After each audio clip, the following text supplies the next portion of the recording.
You know, when you look at the British Parliament with all its grand traditions and, let's be honest, pretty heated debates, it can seem incredibly complex. But here's the thing, it wasn't designed overnight. Not even close. It was actually forged in the fire of an 800-year-long tug-of-war for power. So let's get into it. Let's unravel this epic story of monarchs, lords, and commoners all pulling for control. And really, it all comes down to one big question, doesn't it? Who's actually in charge? Is it the monarch with all the ceremony? Is it the prime minister running the government? Or is it someone else entirely? That's the central puzzle we're going to try and piece together. Okay, so on the surface, you've got two main players, right? There's the monarch, who is the ceremonial head of state, and then there's the prime minister, the political head of government. And you can see how their roles differ. The monarch opens parliament, the prime minister leads the government. But, and this is the key, that delicate relationship between them wasn't just created. Oh no, it is the result of centuries of struggle. All right, so to really get how we ended up here, we've got to rewind way back. We need to go back to the very beginning of this tug of war. Think about it like this. At the very start, one side was holding all the rope. The king had all the power, and pretty much everyone else was just trying to get a grip. And if you look at our timeline here, you can see exactly where those first seeds of change were planted. We're starting way back in the 13th century. You have to remember, back then, the very idea that a king's power could, or even should, have limits, that was absolutely revolutionary stuff.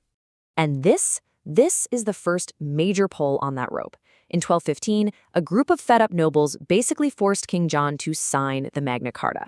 And this was a huge deal. For the very first time it was put in writing, the king is not above the law. The nobles had just tightened their grip, and they had no intention of letting go. So for the next few hundred years, that rope is just stretched, super tight. But then we hit the 17th century, and the tension just became too much. This gentle tug-of-war, well, it exploded into open conflict. This wasn't some polite debate anymore. Nope, this was all-out war. If we look back at our timeline, you can see how all that tension just builds and builds. I mean, the 1600s were just a century of absolute chaos and massive change, starting with the English Civil War and ending with a revolution that would permanently redraw the lines of power in Britain. And this really gets to the heart of the conflict. On one side, you had the king, who was all about his divine right to rule.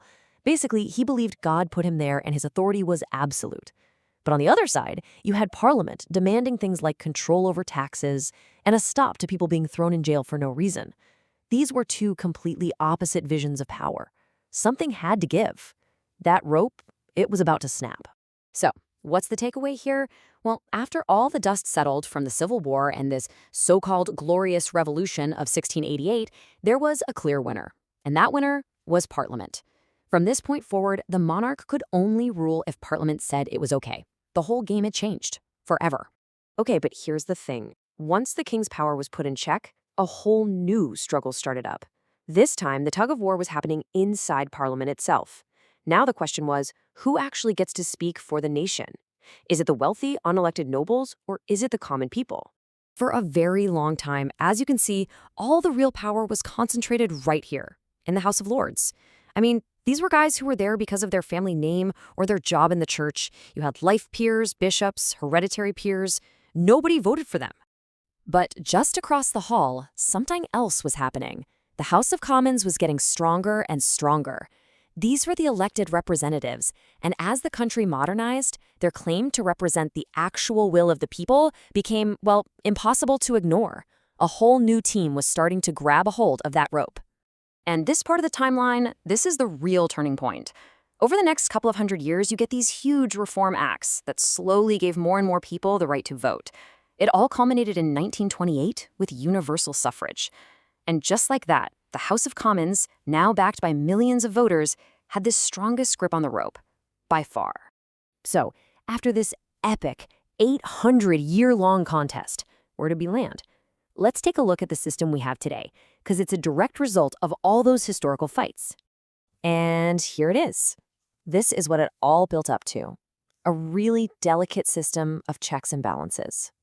Power is now shared between the monarch, the lords, and the House of Commons, which is really the dominant player. It's not perfect, but it's the truce that was finally reached after all those centuries of pulling back and forth. Okay, so let's just quickly break down how it all works today. You still have the monarch as head of state, but it's mostly a ceremonial job.